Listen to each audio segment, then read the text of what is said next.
Hi. Hey. Today, we're talking about influence. Where different influences come from. Music, entertainment, teachers, politics. I think this is a question that has been bugging me since I started listening to music. To quote a movie called High Fidelity, am I miserable because I listen to pop music, or do I listen to pop music because I'm miserable? I listen to, like, angry music, like, rah, rah, rah, rah, I can't scream. But, like, that kind of music when I'm pissed. Because then it's just, like, person in the song is angry, I'm angry, we're feeding off each other's anger, but I've never, like, been able to figure out if that's a bad thing or a good thing. Because, like, I usually feel, like, very tense afterwards, but I feel, like, a little bit better. But I feel like sometimes when you're mad, you should be listening to, like, happy music, but usually it just makes me mad, because I'm like, they're happy, why am I not happy? Oh, right, because my life is stupid. I'm mad and I listen to happy music. They're like, shut up, you're stupid. I think once I was like, okay, fine, I'm not going to listen to, like, this angry music anymore. When I'm mad, I'm going to try to just, like, soothe myself. But then the, like, slow tones of the music were just, I was just sitting there like, nothing's happening. And then I just switched over to, like, E.T.I.D. I think sometimes, like, music can be therapeutic. Yeah. When you're sad and you listen to a sad song. You're happy, you listen to a happy song. Like, I remember in the 8th grade, before I would go to a dance, I'd listen to, like, Britney Spears and get all, like, hyped up in the car, and my dad would be sitting there, like, I think some songs that you shouldn't just be listening to music and taking it completely literally, being like, oh, in this one song, this guy was like, oh, so this one time, this girl broke up with me, so I cut my nose off and then I bled to death. You can't be like, oh, then that's okay, I can do that. If you take music that literally, you shouldn't be listening to it. Yeah, so musical, I think it really depends on the person. Like, obviously, like, the pop stars who, like, wear the slutty outfits, dance around with their hoo-has hanging out and their whatnots. Oh, it freaks me out these days that little kids, 9-year-olds, like, in a belly shirt, wearing makeup. The beginning of Little Miss Sunshine, when she's watching the pageant and doing all her moves. Britney Spears, like, I love me some Britney. Britney is amazing. Britney is best. But I feel like when I was young and I watched her videos and she was in, like, the Catholic schoolgirl outfit with her shirt tied up here, I was like, that's cool. And I remember, like, trying to tie my shirt like that, but it didn't work at all. I think for kids that age, like, it's not really appropriate to be walking around with your shirt like that. Kids that age shouldn't be watching anything involving that.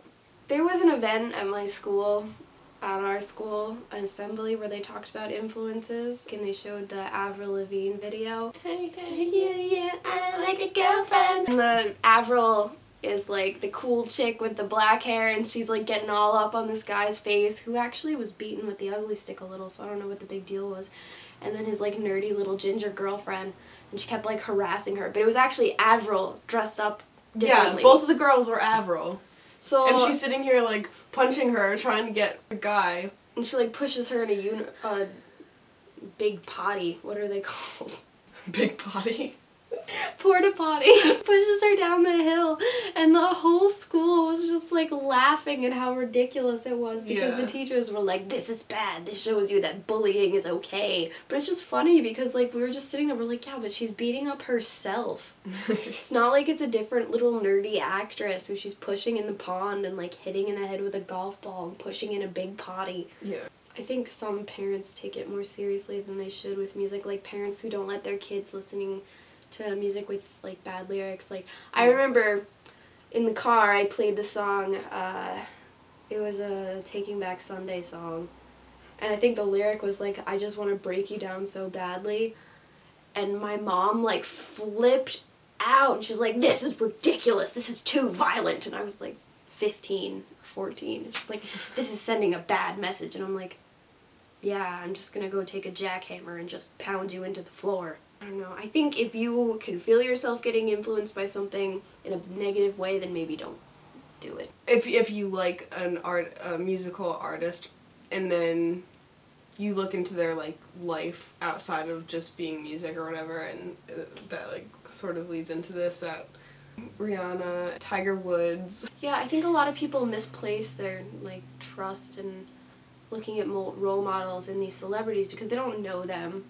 They don't know their personal life, and then their personal life gets splattered all over the news, like Rihanna, who got beaten up by Chris Brown, and then she took him back.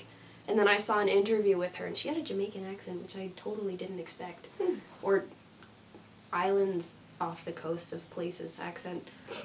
And she was talking about it, and she said that the reason that she broke up with him the second time is she realized that all the girls that looked up to her and saw her take back Chris Brown after he beat her up, that she was telling them that it was okay. And it's not okay. That's never okay. Better to have a role model, someone you actually know. Yeah, like your mom. People you actually know, because you don't actually know celebrities. I don't care how much you read Perez Hilton or how, like, religiously you stalk them. You don't know them. The government.